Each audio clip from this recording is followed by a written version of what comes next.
Welcome to the Merch Minds podcast, episode 103. As always, Glenn's not here. The guy's missing he's missing too many shows. I don't know what it is. But you know what? That's okay. He's in Chicago for the Ecom Chicago, whatever the hell is going on over there. But I got someone who's here who's gonna fill in for Glenn, and I have a chance to interview him today. Dale, my man, welcome to the show.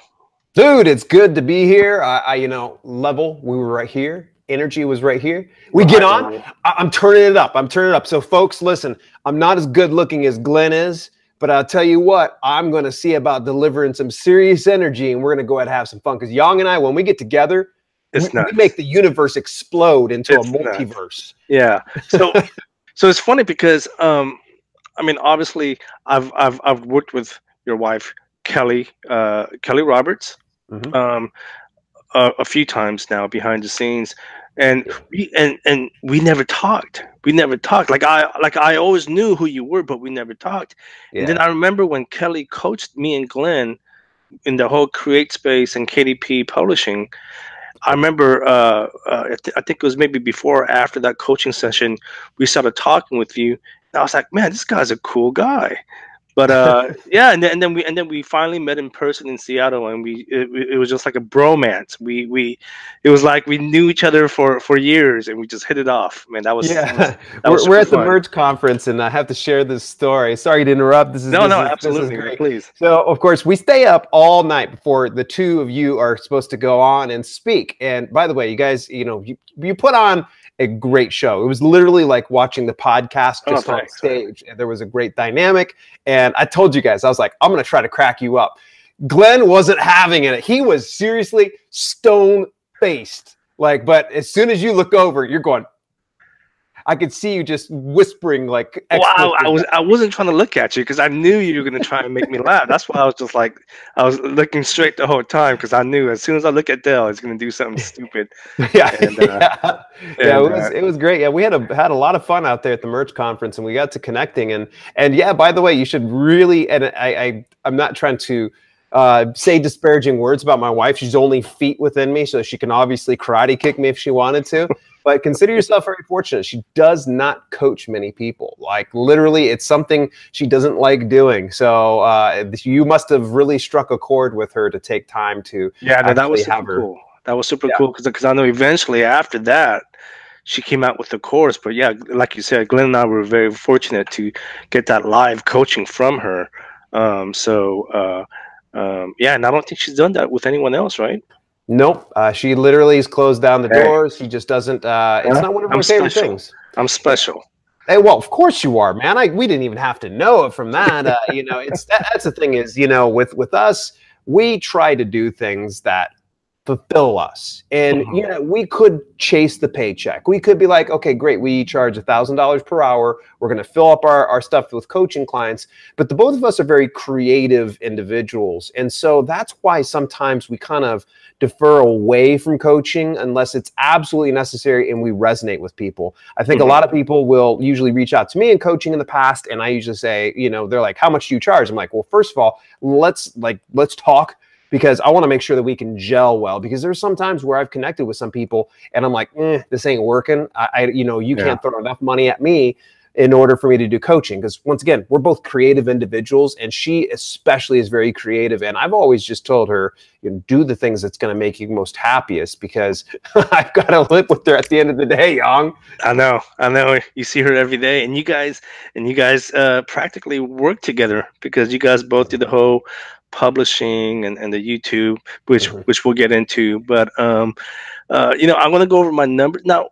You do a little merch, yes? You don't do much. I dabble. I get a little bit of pocket change. Well, it's enough that pays for most people's bills, but I get a little bit, and I've dabbled in it. The reason why I went to the Merch conference more than anything was to connect with other creative individuals like us. But yeah, I probably don't pull as well as you do, but I do enough for considering the amount of attention I put into merch. Okay, so one of the things that we do on the show every week in the beginning is, I kind of tell, I go over my numbers and I let the listeners know how I'm doing with my account. So I'm going to go over my numbers here real quick. My last 7 days, 126 shirts sold, 4 returns, product purchase $2,552.02, estimated royalties $442.35.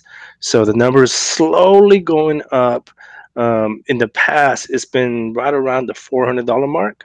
But I'm at the 442, 450 mark right now. So it seems to be going up, which is a good sign. And I have noticed the last few days the numbers have been uh, relatively good. So things are looking good. I mean, technically we are in the fourth quarter. So um, yeah, so things are looking good.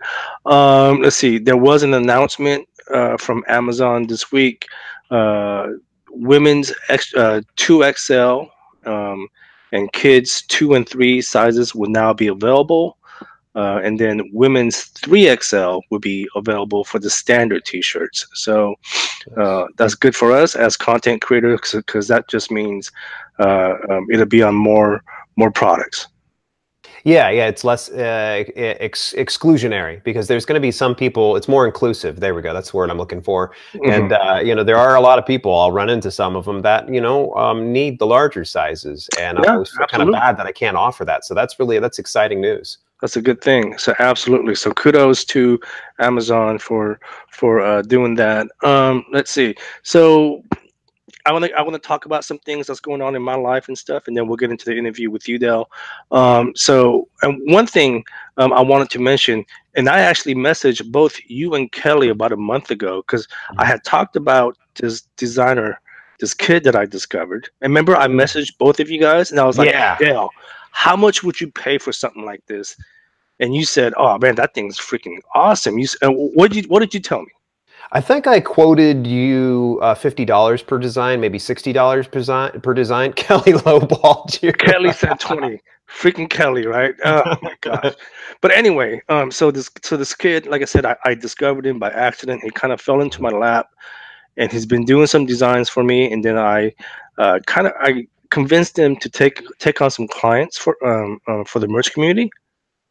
And he's done that, and he's putting up some really good work. Everyone's happy, and I just wanted to update the listeners. One thing he did mention to me was, he goes, Yong, thank you so much. He goes, because I'd rather do this than go get a minimum wage paying job at McDonald's. So he's really happy right now. He is looking for some more clients. So if there's any listeners out there that want really good high-end quality work, message me, and we can get you guys started on that. um, It's stupid good quality for still a very cheaper price point than what I had pitched. yeah, well, here's the thing. I mean, the reason we came up with that price point because there are websites right now that are selling pre-made designs up to $30. These are pre-made, okay? You're getting a custom design based on what you think of, right? Like Dale, like if you said, well, make me a design with me and Kelly holding hands in Hawaii, with in front of a sunset, like he'll do that, right? Wow. So it's a custom design for just $5 extra compared to a pre-made design. So I don't know. I mean, I think that's a pretty fair deal. So yeah, so he's happy. The customers are happy. Just wanted to put it out there. And then I had some listeners ask me about, well, whatever happened to that girl that you hired? She is still working for me. She's doing some of the more common, easier designs. One thing, dude, one thing I'm not doing, because you know how Amazon a few weeks ago came out and said, oh, you can put like profanity and like sexual content on the t-shirts. Dude, she's like 18, 19 years old. There's no way in hell I'm gonna give her those kind of work. Yeah. Right? That's just really awkward, right? Giving an 18, 19-year-old girl design a shirt that says "kiss my ass" or colon sucker. You know what I'm talking about, man. You know you know what I'm talking about. I can't give her those designs, so I gotta Right. give those to someone else. But yeah, no, I just wanted to bring that up because someone was asking, well, whatever happened to that girl that you hired? She is still working for me. Um, Now, hey, I wanted to ask you. Okay, then this is one last Mhm. thing before we get into the interview with you. Um, so I had an incident come up the other day, and I wanted to Mhm. ask you and get your opinion. So I went out with a few friends. We went out drinking. I think this was like Monday or Tuesday. We went out for a couple of drinks, and I took Uber there, right? Lyft, Uber, Yeah. and then on that way back, obviously we're taking Uber back, and one of my friends, he knows what I do, right? Like he knows that I sell T-shirts and stuff online, and he knows roughly how much I've made, right? Mhm. And and I got so irritated by this. He turns to me, he goes, "Yo, Young, why don't you pay for the Lyft since you make all that money, right?" And I was like, "Well, I don't have a problem paying for a Lyft, but I mean, technically, like regardless of who makes more money, you should still divvy it up, right? It's just common sense, right?" And so when he said that, I just kind of looked at him all crazy, and I was like, "Dude, what are you talking about?" He goes, "Ah, man, you're making all that money selling T-shirts, man. Pay for the Lyft." I was like, "You know what? Just because you asked me that, no, you get your own Lyft." I'm like, even if I made $1 million, right? Like, it's not my responsibility to pay for someone else's Lyft. And I Yep. just want to kind of get your opinion. What do you like? What do you think about something like that? I've never had anybody yet do that to me over the past couple of years, especially over the past year since Hmm. Kelly and I have had some great traction in our respective businesses. No one's ever done that with me. In fact, I find sometimes I'm fighting to cover the food bill. Sometimes we'll go out to the restaurant. We want to treat friends every now and then. And Yeah. sometimes like, no, but I want to treat you. No, but I want to treat you. And so it becomes a back and forth battle. But, no one's ever done that with me. And I don't know, maybe it's just some people are too afraid. Maybe I'm too intense. I don't think I've ever had that. But, you bring this up and I want to go ahead and bring up, there was, the famous wrestler CM Punk actually had to cut ties with his parents because they kept doing that with him, where they were like, Mm. "You're Mr. Big Money. Why don't you cover this? Well, you're Mr. Big Money, Mr. Big Shot. You should cover that." And what ends up happening is people starts to steamroll you. And not too many. I don't. Is it okay that I address the fact that this isn't your full-time job? Yeah. No. Exactly. No. Yeah. I say that all the And so, time. yeah, it's extra money in your pocket, but it's not like you're, it's paying the bills full time right now. And so I think that whoever said that, literally, if it was my buddy, oh, he would straight up get just a good hard punch to the arm. Oh gosh, yeah, but he said that, and I was just like, like that doesn't mean. Anyways, I mean, the thing is, look, it's like you were saying. Like, I don't think I'm a very selfish person. In fact, I like to think of myself as a very giving person, right? Um, Yeah, you talk about the example of buying friends for dinner. I bought you and Kelly dinner you when we were in did, Seattle, you did, right? yeah, It was something that I offered because I wanted to get to talk to you guys and spend some quality time with you guys and get to know you guys. And it was something that I offered. But when someone just says just outright, "Oh, maybe you should just pick up the tab," regardless of what it is, whether it's a lift or dinner or drinks, it's like, fuck you. No, now that you said that, get your own damn stuff. right, yeah. At least ask. At least Yeah, have like it's audacious enough that you would ask somebody, but then to insist that that person does it, dick move, dick dick move. So move. whoever that friend is, you're watching this, dick move, dude, dick move. So no, just something I wanted to talk about. Yeah. But Dell, look, enough about my personal issues. Let's talk about Dell Roberts. So Dell, how did you get into self-publishing? The self-publishing story, this is always really interesting. It's almost like you can pull a string out my rear end and I can be able to repeat this story over and again. I've done it so many times on podcasts. So let me see if I can give you the same story, but in a more entertaining light. I have been working in the healthcare industry for over 20 years. And the most part of it was being an activities director, which means I was paid to play with senior citizens. It was an awesome job. You will Mm. never hear me complain about this job. And I was very successful at it to where I was actually even climbing up into the corporate ladder of a particular company. They were fantastic. They were flying me around to actually mentor people in Wow. activities. It sounds crazy, but I was teaching people how to play with seniors. It seems too good to be true, and I was rewarded really well for it. But the problem is this job was, it was really splitting my wife and I apart. I was having to travel a lot, and she was having to stay home. And see, here's the thing is, you know what I love more than my job? I love my wife. Yes. Absolutely above all else. And she'd already been out of corporate America for about a year doing Amazon FBA. And I was in this position to where I'm like, okay, I love my job, but I really want to spend some time with my wife. And it would happen that the job that so much empowered me and enabled me was also the one that just pretty much sparked the idea of writing my own book. I had a corporate wellness coach who could not crack me. She could not give me a challenge that I wouldn't meet. You know, I would say, oh, I'll do 1,000 body weight squats with no rest. And she'd be like, yeah, there's no way. And I would crank it out just to prove it. And she would like say, okay, we're going to see if we can get you to. You said 1,000 body weight squats? 1,000, yes. I could used to Wow. do about 1,000 to 2,000 at a time when I was doing pro wrestling full time. That used to be my warm-up routine before I'd go into the ring. And we'll talk about that here in a little bit. Oh, you know it for sure. But the corporate wellness coach eventually said, you got so much knowledge to share with the world about health and fitness. Why don't you write a book? And, you know, as a kid, I'd always wanted to be a writer. And I even went to Bowling Green State University for a year and a half and went to it for journalism, specifically so I could write. And that dream kind of fell to the wayside. And so everything kind of came full circle. And I said, all right, I'm going to meet this challenge. And see, that's the thing is, if I ever accept a challenge, I will go all in on it. And I got up every day for, it seemed like months at a time, at 4 a.m., a couple hours before Kelly's even up, and I would continue to write. And I wrote and wrote and wrote and wrote until I finally put together my very first book. I didn't know where I was going to do it. I didn't even know this modern self-publishing model was available.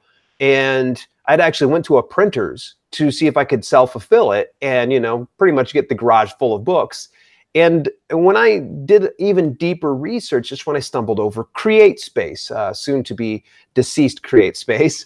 And the rest is history. I made $22 and some odd cents my first month. And I said, you know what, if I can do this full time, well, imagine what I could accomplish. If I can take that same time, attention, energy, and passion that I have in my regular job and I poured it into my own business, what kind of results can I get? And so I burned the boats. A lot of people always hear about this, and I don't recommend you do this, but I put my 30-day notice in with the company. They were very disappointed to see me go. And they even said, hey, the door's always open if you ever want to come back. And they were really super cool about it. And, you know, I went ahead and did it. And we struggled for about a year. We burnt through my entire 401k, my savings, everything. It was some tough times. And I think we're now starting to see the light of day to where we're well above and beyond anything that we ever accomplished in our 9-to-5 jobs. And that's awesome. I'm really fortunate to be in the position I'm at. So that's what happened with the whole self-publishing. Now, how I got into the whole YouTube thing, that's a different story in itself. Yeah, no, that's awesome. So how long has it been since you left that job? It has been over 4 years on August the 30th. Oh, wow. Congrats. Yeah, it's crazy. It seems like 10 years ago for how long it's been. Because, you know, well, you know, as an online entrepreneur, days blend together, you know? Oh, yeah. Oh, yeah. Absolutely. Exactly. So you brought up your YouTube channel. Tell us about your YouTube channel, because I do know that for a fact from our conversation in Seattle that that's something that you're really trying to scale as well. Yeah. Mm-hmm. Yeah, you know, it's not just the YouTube presence, it's video marketing altogether, video content creation. And I can't remember the specific stats that I read on LinkedIn more recently, that essentially 80% of online traffic is derived from video. And going into this year, I had a tenuous grasp on that concept. So I knew I wanted to scale video in order to reach a broader audience and try to fulfill some of my own personal goals. But when I got into YouTube about 2.5 years ago, I only did it as a means to an end. I was a fitness writer and I was doing it rather successfully. But the problem was, and I think you know this and Glenn knows this, and as you start to grow your presence, you start to gain questions. How are you doing that? You know, it could be friends and family or a friend of a friend, and they're like, how are you doing this? How are you doing that? So rather than me having to say the same answer over and again, I figured YouTube was kind of a means to an end. And of course, in the back of my head, I always thought, well, if you start a YouTube channel, you become the next PewDiePie, you know, that you're gonna become viral and people are, you know. So I had these, you know, delusions of grandeur. You know, fast forward some time later, I discovered that, yeah, I wasn't gonna, you know, even scratch the surface of what PewDiePie has done or any of those others for that matter. But I started to understand this model that is video content creation and being a quote unquote YouTuber.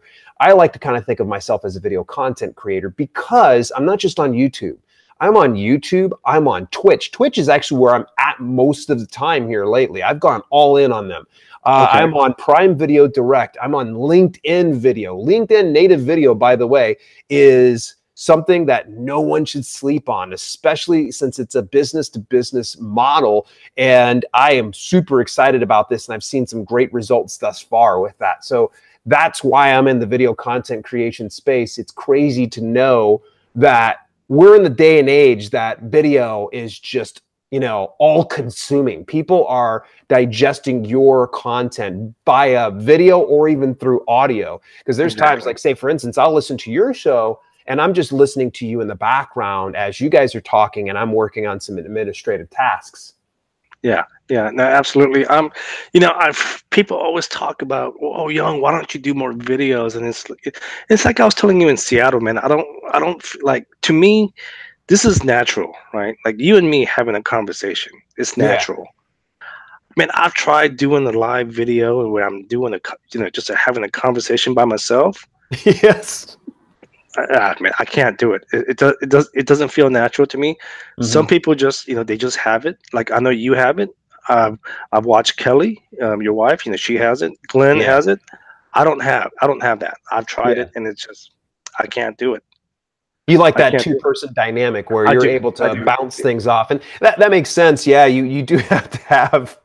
You do have to have a couple screws loose every now and then. You know, I had to go through a full reset when I went over to the Twitch platform to do video content creation. Believe it or not, it's not just a gaming platform, folks. And some of you that are also doing your own merch or even e-com business, any walk of business, Twitch is something to pay attention to because they are starting to accommodate all walks and not just gaming. But when I got onto that platform earlier this year, you got to be one part crazy and one part, you know, bold, because you go on and you're talking to nobody. You have to have a full list of things to kind of burn through because you won't even have an audience that's going to have a conversation. I'm fortunate now that I'm starting to get it to where I have enough of a small following on Twitch to where I go live. I have at least 10 to 12 people that I'm able to chat with. But, you know, early on, you're kind of doing one of these cases where you're going through a checklist and, you know, asking yourselves questions and coming up with some content, you know, that way you're not just feeling weird, because that's essentially that. I mean, even Twitch itself is just a young platform. They're still growing, right?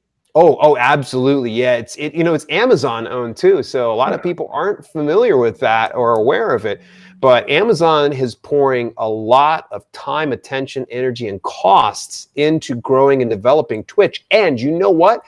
YouTube sees it, because YouTube now all of a sudden was like, oh, well, we've got a gaming channel now. Gaming. Yes, that's what we do. And, you know, you got Facebook kind of following suit now. They have gaming as well. And where Twitch, you can throw bits at your content creator, which bits is a way of rewarding. And it's kind of like currency for your streamer. Well, now Facebook has stars for their gamers. So they award stars to their favorite gamers as they're gaming and such. So it's funny. A lot of people are, you know, not taking Twitch as seriously as they should be. If you really see the other, you know, big social media platforms like a YouTube, like a Facebook, start to stand up and take attention and try to model what Twitch is doing, you know that they are serious. Okay, I have to look into that. So before we continue, I need to ask, man. Yeah. Both you and Kelly, you guys wear the coolest t-shirts in all your videos. Are those merch T-shirts? Yep, they're all merch T-shirts. In fact, actually, this one, my best buddy Kevin S. Allen actually had posted this a long time ago. This is why it's so weathered looking. I'm the CEO. You shut up. This gets so many. Like, I'll go through TSA sometimes, and like some of the TSA people will just crack. One of the times I go through, you know, hands up, okay, go, and I step through, and this guy was just like, "Oh my God, look at this!" He calls his TSA buddies to come over and look at the shirt. And they're like, dude, you just made our day. And I'm like, really? I'm just wearing a friggin' shirt. But yeah, that's the power of T-shirts. It really is. And see, here's the thing. And Derek Murphy, he's a content creator in the same kind of niche as I am in self-publishing on YouTube. And Derek's got a pretty big following. He took notice of me wearing merch. And he's like, that is brilliant. Why didn't I ever think about that? I'm like, well, you know, here's the thing is I need to cover up my nipples like everybody else does. So I might as well go ahead and put some type of branded, you know, content anytime I'm on. Now, if I was smart and I was probably getting on here, I probably would have done one of my own branded self-publishing shirts versus my I'm the CEO, you shut up. But, you know, it's you, Yong. You know, and I was thinking Glenn was going to be here. Glenn, missing you, man. But, you know. No, you don't. You got the better half. Yeah, yeah, there we go.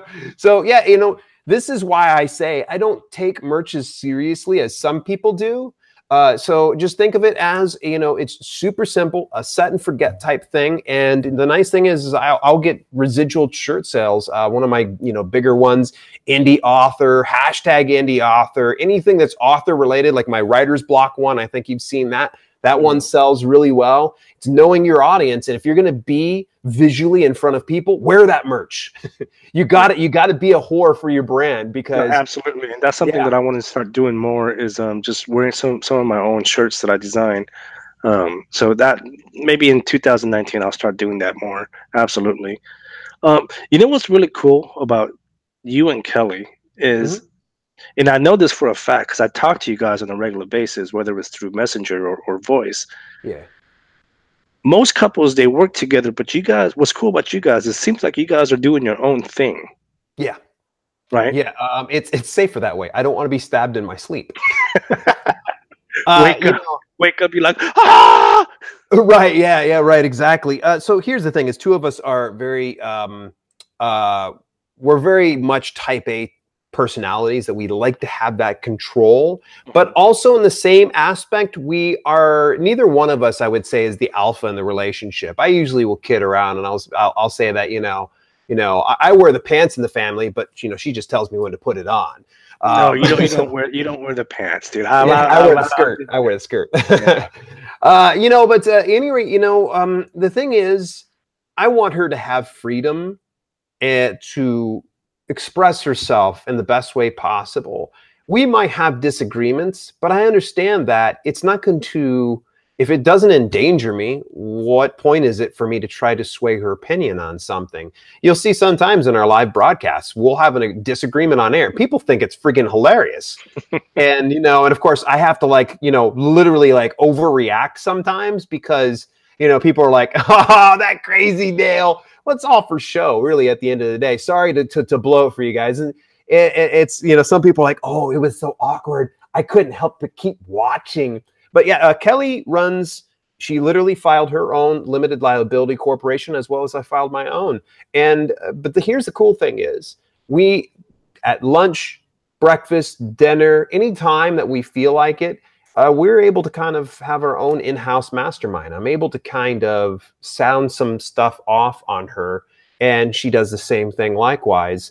And it really makes for an interesting dynamic within this household. So I'm very fortunate to be in the position that I am. And if there is any husband and wife couples out there that are in the same position, man, you embrace it, you know, try to uplift each other, encourage each other, you know, get, you know, say, atta boy, atta girl, you know, because I try to say it often to Kelly, because Kelly's, you know, brilliant, you know, she's very smart. I am super, super fortunate to have someone like that in my life, no less somebody who actually said yes to me, you know, the whole marriage. Really? You want to marry me? Yeah, yeah, literally. That's what I was. I was like, what? Wait, what? What? I was expecting something different. I'm curious because I know about, and I'm sure you know this. 2-3 years ago, KDP publishing was a big buzz. Everybody was getting into it, right? Oh yeah. Okay, I got into it. I'm not gonna lie. Like I've done maybe about a dozen Kindle books, right, with less than mediocre results. Yeah. And then I remember Amazon made some significant changes, and then it just kind of died off, right? Died off. What are you doing different that you're still doing it and you're still successful at it? You know, I really wish I could tell you that I'm super uber successful at it right now, but a lot of my publications have kind of died down. So I imagine if I gave it a little bit more time, attention, and energy, especially through Amazon advertising, it'd probably be better off. It's just knowing, here's the thing is, back, you know, that time, the gold rush, the Kindle gold rush days. It was a bubble, right? It was a bubble. Right. Bubble. It was a bubble. It was ready to pop. And here's the funny thing is, when they changed the system that they had in place, here, let me go ahead and give an example here. So what was happening that people were making money hand and fist through KDP was what's called the KDP Select program. Back at that time, you would opt in for exclusivity at a 90-day period. And if somebody checked it out through a lending program, such as Kindle Unlimited or Kindle Owner's Lending Library, you were paid for essentially like out of a pool, and it was like $1.30 to $1.50 if someone read 10% of your book. That seems easy, right? Pump out a bunch of like 10-page books, and like literally you can do like 1,000 10-page books. Well, hello, someone just checks it out once. Do the math here. $1.30 to $1.50. Let's just go on the $1.30 end of things. You see why it was so lucrative? The problem was Amazon said, wait, whoa, hang on. People are gaming the system. They do this a lot, by the way. They're always kind of like, they're a little slow to the draw on this, where they're just like, wait, well, oh, you're working me. Because the problem is, this person who is working their butt off, this author that's put together this amazing epic novel that's like 1,000 pages long, he put tens of thousands of dollars into editing and marketing, and he was getting a one-page flip and no money. And this other clown that would put out a book that's 10 pages long that's about his bowel movements was getting $1.50 or $1.30 per page flip. And so it was a very unfair system. So in July of 2015, to be exact, that's when the proverbial feces hit the fan. So I'm trying to keep it family friendly here. So the feces hit the fan because they changed it to what's now called the KENPC model, which is Kindle Edition Normalized Page Count. What they did was, based on the number of what they considered pages within your ebook, that was what they figured out for your page count, and they would pay you according to how many pages were flipped through the book. So all of a sudden, these 10-page books weren't so great. They weren't so great anymore, huh? Yep, and there were some people, some rather nefarious people that just were like, oh, this means I actually have to somewhat work. If they would have taken a step back and realized this actually was a better system, and some people did realize that, they probably would have made far more money. And some people did stick around, and there were other systems that were put in place. So, you know, I wanted to kind of explain that. I can talk about the whole, you know, book stuffing thing. That's another story in itself. So here's the deal. What happened in the Kindle Gold Rush is people were doing what's called shotgunning or spray and pray. So you had, you know, hundreds of thousands of these short books, or just these marginally written ones that were outsourced to people that English was their second language, and it's ever apparent in there. So they were essentially just fleecing Amazon of their money. Well, you know, here's the thing, you know, and not everybody was doing that, by the way. But the thing is, they were just chasing trends. You know, apple cider vinegar was big 1 minute. You know, paleo diet was big the next minute. Coconut oil was pretty big. You know, and it just bounces all over the place. I could tell you all the trends that are big now, and it's going to be here today and gone tomorrow. And the problem is with that methodology is you're on a continual hamster wheel. You're having to keep spinning that wheel and spinning it and spinning it and spinning it, rather than doing something that I've said right out the rip. And this is something I learned from Jason Brock, who was my mentor and coach. And Jason really kind of told me that he was just like, build a brand, build that brand. And And it didn't make sense to me. I'm like, brand, what's this brand? Well, just to kind of explain it, that brand is what people can go to. You're the resource you're the solution to their problems. Whether you're in fiction or nonfiction, there's always a problem. You've got the solution. Try to meet those people in the middle. And so if you can establish a brand, a go-to resource that people can come to time and again, that's the way to go. Instead of just chasing trends and doing one-offs, you want to start to build a presence. So self-publishing with Dale, for instance, on YouTube, that's a brand. That's I a brand. literally have just done, I'm a prolific video content creator for a good reason, because the fact that the more videos that I publish and produce, the more windows and, areas of opportunity for people to come in here. You can only imagine if I was just spraying and praying. I did one video on, I don't know, fidget spinners. That was a big trend right there for a minute on YouTube. Yep. Can you imagine where I'm at today? There's probably not too many channels right now that are just based strictly on fidget spinners. And if they are, and they're doing great as a brand, awesome, kudos to you. But that was a trend. It's gone now. So that's where brands are so important, especially now more than ever. If you want to come in here for a quick paycheck, by all means, chase the trends, but I can anticipate and I can really lay money on it, says that you will not be in this business for the long term. You will not be collecting money until you're a senior citizen and beyond. I want to establish a legacy. So that way, when I die and before my content goes out into public domain, somebody can benefit from the brand that I built, rather than this random book on coconut oil that literally it's at the bottom of the bargain basement, like DVDs at Walmart, along with like the Steven Seagal films, and the Jackie Chan ones that are poorly subtitled. Oh gosh! By the way, I'm guilty of hiring those non-speaking writers because that's the way I was taught. Right? Guilty as charged, man. I don't think one finger's pointed forward and three's pointed back, because I was told that's the way you do it. Yeah, that's the way I was taught, and that was always the short-term solution. And what you're saying is you're in it for the long term, and which obviously makes sense. So just out of curiosity, then, are you writing the books yourself, or are you hiring a ghostwriter, or are you doing both? I'm doing both. Now, okay. I'm not as actively hiring in ghostwriters. Right now, I'm sitting on a 25,000 word book on cooking, budget cooking, because I find it very fascinating. And I've got a great relationship with an excellent ghostwriter. And I just kind of do it just because I like to just, throw things out there. And I already have a brand set up on it. So every now and then I'll just throw some money on it. Mm-hmm. But for my own brand, anything that says Dale L. Roberts on it, that's 100% me. So, grammatical errors, typos, things like that, I can take the blame for it. My editor, I'm not going to throw her under the bus. Sometimes I don't take her advice. So she's not to blame if you ever find something in my books. I also have ghostwritten other brands. I did some for Kelly and her fiction.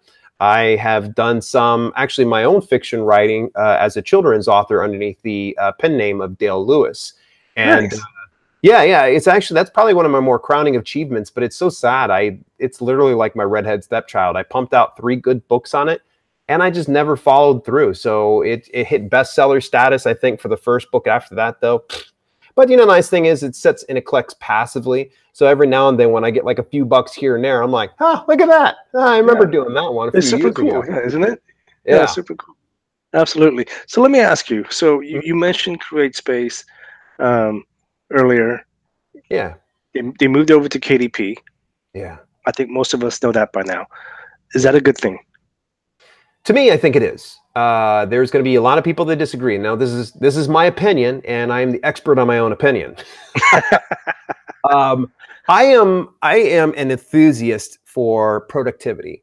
I really believe that time management is key, and especially if this is going to be your business. Well, actually, even if you're working at part-time, you really need to be managing your time more efficiently, because there's no awards that are handed out to the person who hustles the longest and the hardest. No, they don't.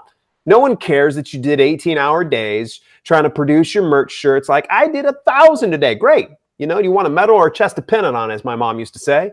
Mm-hmm. It's like literally, so I don't know where I'm going with this here. I don't know either.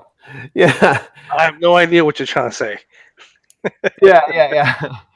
What were we talking about here? Hang on. Do you remember?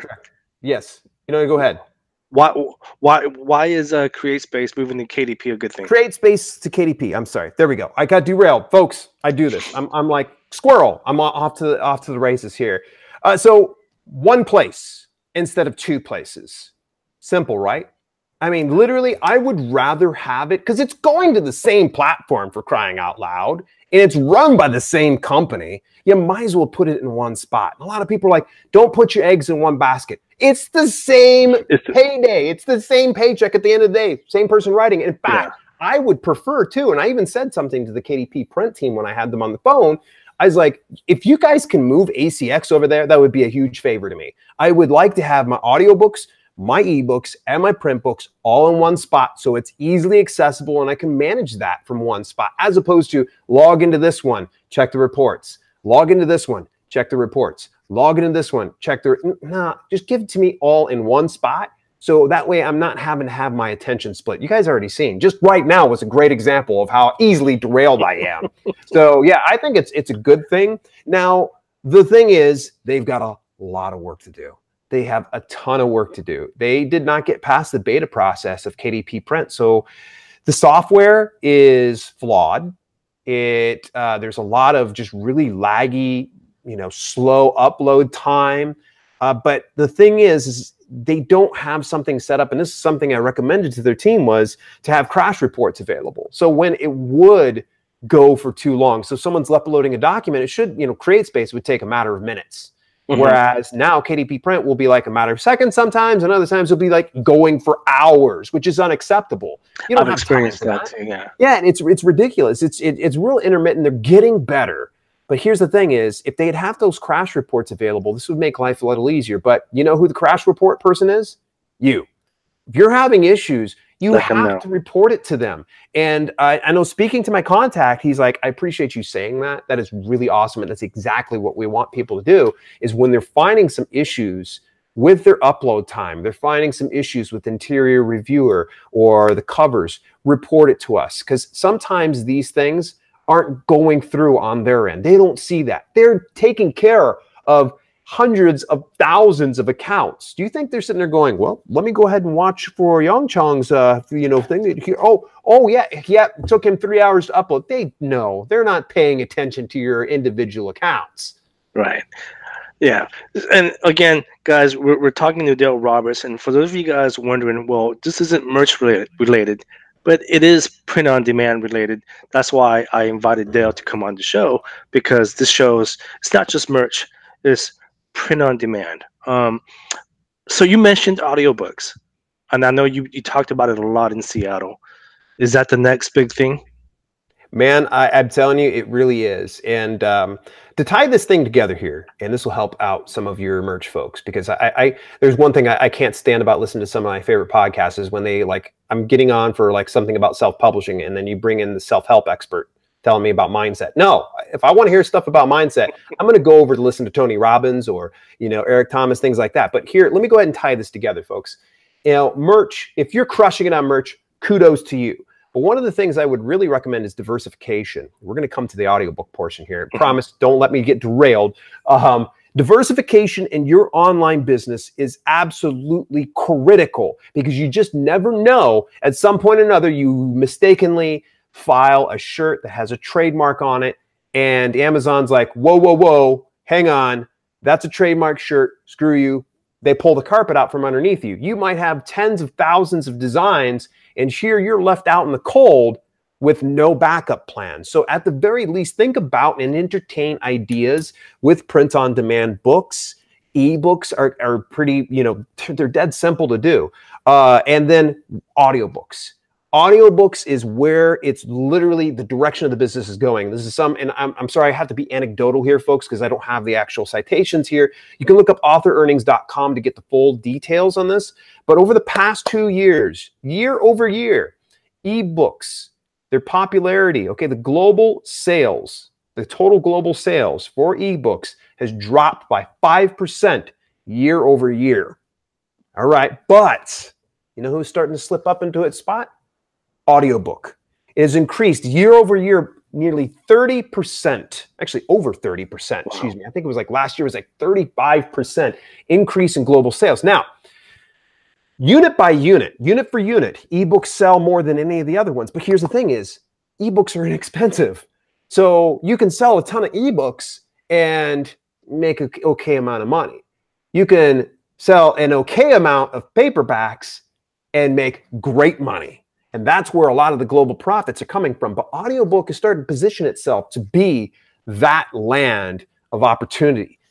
The gold rush that was happening a few years ago with the Amazon KDP platform, telling you right now, it's happening with audiobook. It is literally the Wild West. So if you can really, there's the barrier of entry is much harder. You're going to have to find good narrators. You're going to have to know how to produce your own books. You're going to need to, of course, do the same research that you would do through ebooks and such, and what you would do for audiobook. But it's starting to really, grow very, very fast. Prime example, and I told you about these two guys, the Mickelson twins. The Mickelson twins crush it. That's pretty much their whole business model. They like the extra change that they get from ebooks and print books. They love their payouts from audiobooks. They can do that all day long. And the nice thing is it enables them to actually travel the world and live life on their own terms. That's a good thing. That's absolutely a good thing. So audiobooks is the next big thing. So what's the future of publishing? I mean, you obviously mentioned audiobooks, but is there anything? Is there going to be anything exciting when it comes to KDP and paperback books? I can speculate as much as I want to. I mean, I can only just give you, guesses as to the direction of the business. To me, I think that the smart investor, the smart business person is forward thinking, and they try to really go out there and study what they're doing. So if you're in merch, study. You got to become a student of the game if you want to really excel at this. And the next thing is not just studying, implementation, action, going forward and really testing. Throw spaghetti against the wall. See if something sticks, because what sticks is what you're going to probably want to roll with. So I think that for publishing, here's the thing is, Amazon, everybody, there's no denying, they're absolutely huge presence online. They're one of the largest online retailers. Pay attention to what they're doing. We already talked about Twitch, and something I briefly touched on was Prime Video Direct. That's some area for actual video content creators, more importantly, cinematic video content creators. So what I see the business going to is video and audio publishing. The people that are adopting a video content strategy as well as an audio content strategy are going to win over the next 5 years. And I think you are smart, Yong, and Glenn is very smart in the fact that you're smart in that you are already breaking ground. You're already starting to grow it. So it's just a case of just trying to build and elevate that brand in a way that more people get to see you. Because here's the thing is, you start to build the know, like, and trust factor. And when video and audio start to really gain great traction, you're going to be at the forefront. You're going to be the pioneer. So those that are in this merch business, try to think outside the box with your merch. If you're not comfortable on camera, that's okay. Shoot, I know some people that literally do explainer videos and they only just narrate it. Heck, they even hire out. Fun fact, I don't know if I ever told you maybe this. I should do that because one thing I've talked about doing was, and I think I told you this in Seattle, I was thinking about converting my typography ebook into a video course, but it's like I was telling you earlier, just having that conversation by myself, like being the narrator, it's just so weird. Like, again, it's so unnatural for me. Maybe I should just hire that portion out. I don't know. It's true. Yeah, I think it's a brilliant idea. And in fact, if you can find somebody, see, this is great. Another thing is, folks, get peers to work with you. Get a mastermind together, because, when you and I are rapping here, we can talk about great ideas. So I can even toss something else at you. Find somebody that is multi-talented in that they can narrate and they're able to do video production, because you can kill two birds with one stone. So let's say that you find a narrator they shoot the video, at the same time they can take the audio, strip it, put it over into an audiobook. You got video, you got audio, and now you've got it monetized in 2 different avenues. That's great. That's great. Yeah, it gets me excited. I love wrapping up ideas, and that's the thing is, you know, you can really be very successful in this business. And here we go. Let me throw something at you. How many times have you heard this? You get into, like, let's say like a Facebook group, or, you know, someone reaches out to you through YouTube, and they got a question, and, you know, like, oh, could, you know, do you mind asking it in the group, or can I, you know, show this in a video? They're like, no, I don't want anybody to know my niche.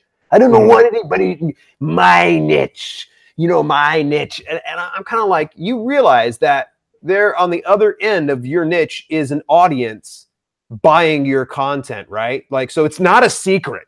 You're not like all of a sudden just, you know, you're not the Lewis and Clark of, you know, merch. Okay. Somebody else is doing your niche. So the longer that you hold on to your niche, you know, the less susceptible you are to coming up with great solutions. Now, I'm not saying that you need to go publicly on YouTube and say something, but open up dialogue with other peers that you can trust. I can trust Yong. If I, you know, called up Yong, which that would be weird. We'd probably video chat.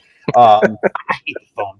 But, you know, you and I would get together I feel I can trust Yong. I feel like, you know, if I have something I want to kind of keep under wraps, that's a person I can trust. So that's one thing I would just really, really recommend is start up your own mastermind or in your network of people.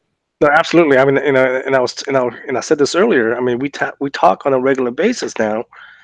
You know, I messaged Kelly the other day with a design that I'm doing. It's not relevant for Amazon because it has a celebrity on it, but I showed it to Kelly and she thought it was super cool, and that's something that I can share with her because I know she's not going to go and tell everyone, right? Oh, this is what Yong's doing, right? Yeah, yeah. She come over and tell me, and I'm like usually like, tell Yong to hit me up. Absolutely. So hey, let's talk about Dale. I want to know, like, the people want to know about you because you have an interesting background. Okay. Yeah. I think a lot of people they might not know this, but you used to be a professional wrestler. Yes, or semi-professional. Nope, full professional. I was paid, and sometimes in the form of hot dogs and a and a bottled water, but nonetheless, I was a professional wrestler. Yeah, for sure. Actually, you know, I think I've probably talked about this. I've done dozens of podcasts before, but no one ever brings it up because no one cares about it. But I'm glad you asked. Professional wrestling, yes. For a cup of coffee, I had from about 2002 and, you know, intermittently between 2002 and 2008, I was doing professional wrestling. I trained here in Columbus, Ohio at something called the IWA, which was International Wrestling Association, something like that. And the guy that was there was training was not that good. Fast forward some time later, in 2006, I decided, okay, that's it, I'm going all in. So between 2006 and 2008, I really, you know, got into it. I flew out to Calgary, Alberta, Canada, trained for 3 months underneath WWF at the time, WWE superstar Lance Storm. I got to learn under him and train under him. I trained under a number of other people. You know, it was a great time. But unfortunately, what ends up happening is, and, you know, we can say the F word if we want to on here. And, you know, pro wrestling, you know, some people go, well, isn't that fake? Well, don't you go to the movies to be entertained? Do you go to, like, your favorite movie? Like, let's go watch The Avengers and be like, oh, well, this is fake. I don't want to watch this. No, okay, look, cat was let out of the bag. I always love it whenever people come to be like, but you know that's fake, right?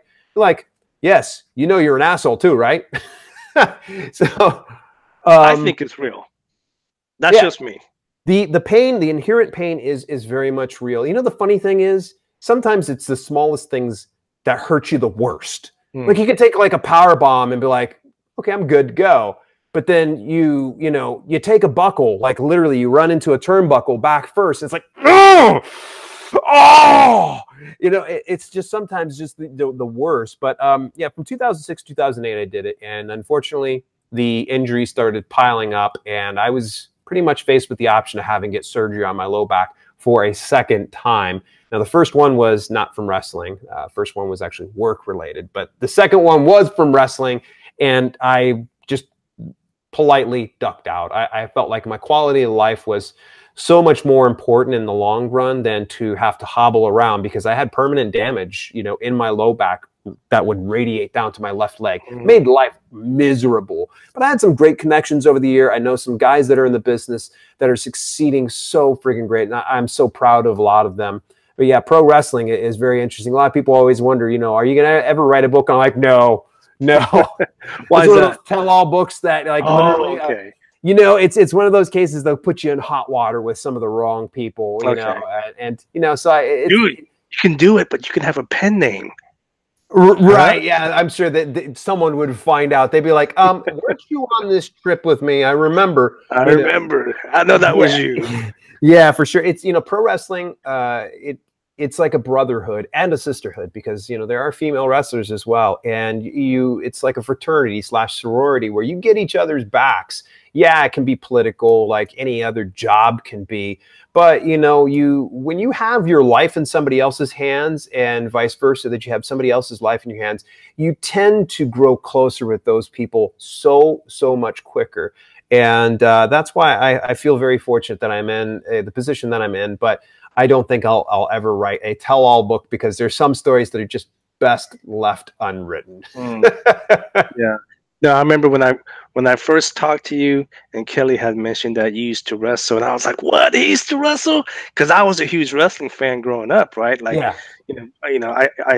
I hear names like I don't watch wrestling as much these days, but I hear names like John Cena and all that, right? Those are all the new guys, right?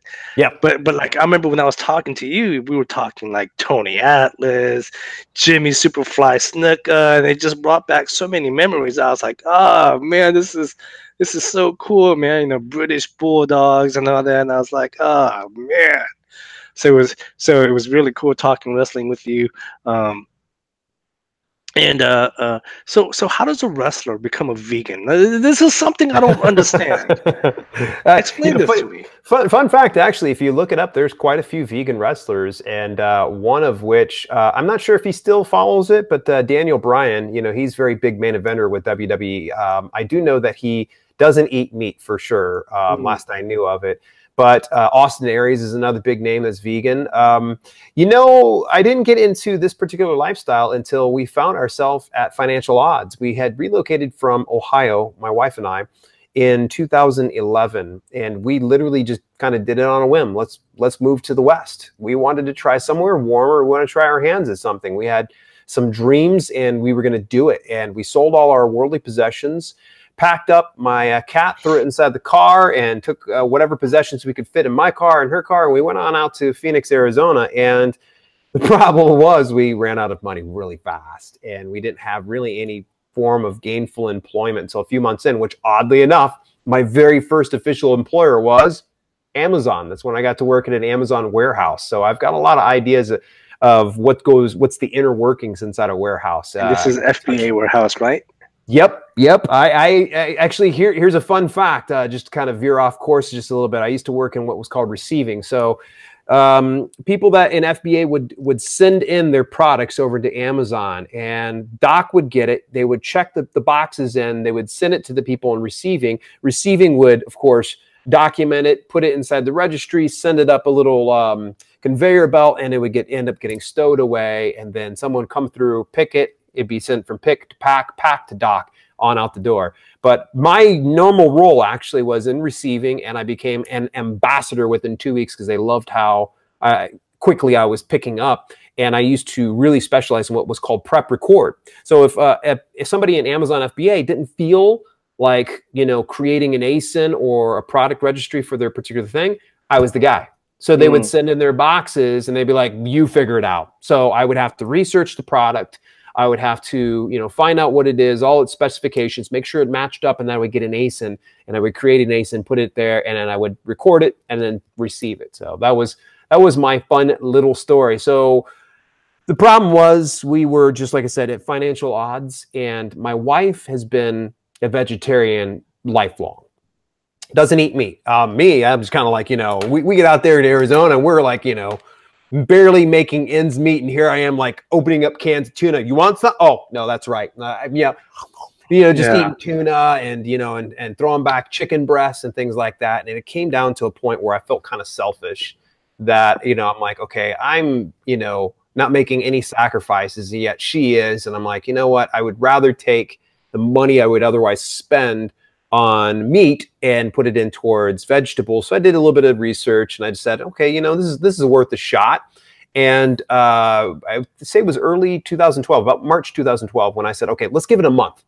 It was easy. Like literally, it was super simple. I just transitioned right off of that. The biggest part that I found really hard was dairy, eggs, milk, love me some cheese. And it was probably within 2 years, actually, January of 2014, that I went full no dairy, no meat. Now, I always try to tell people I'm plant-based more than I am vegan, because vegans have a more devoted, ritual habits, things like that, where it's just like no honey, no animal byproducts. For the most part, I don't like consuming anything that is from something with a face. That's the best way I put people. Yeah, yeah. True story. I was a vegetarian for 4 years, back when I was like 21 to 25. Was that when you were jacked? You remember that picture I sent you? Yeah. By the way, folks, he like literally was jacked. He ain't lying. Yeah. So I was a vegetarian for like 4 years, maybe close to 5. And that was tough because I just love barbecue and like Korean barbecue, like when my mom makes it. Yeah. Because at the time I was living with my parents, and every time my mom would make Korean barbecue and I smelled it, and I would just go nuts. It was horrible, man. But hey, before I let you go, I want to I do want to ask you about your course. You do have a course on publishing. I know you're revamping it. Yes. It's going to come out in January, relaunch in January. Tell us about it.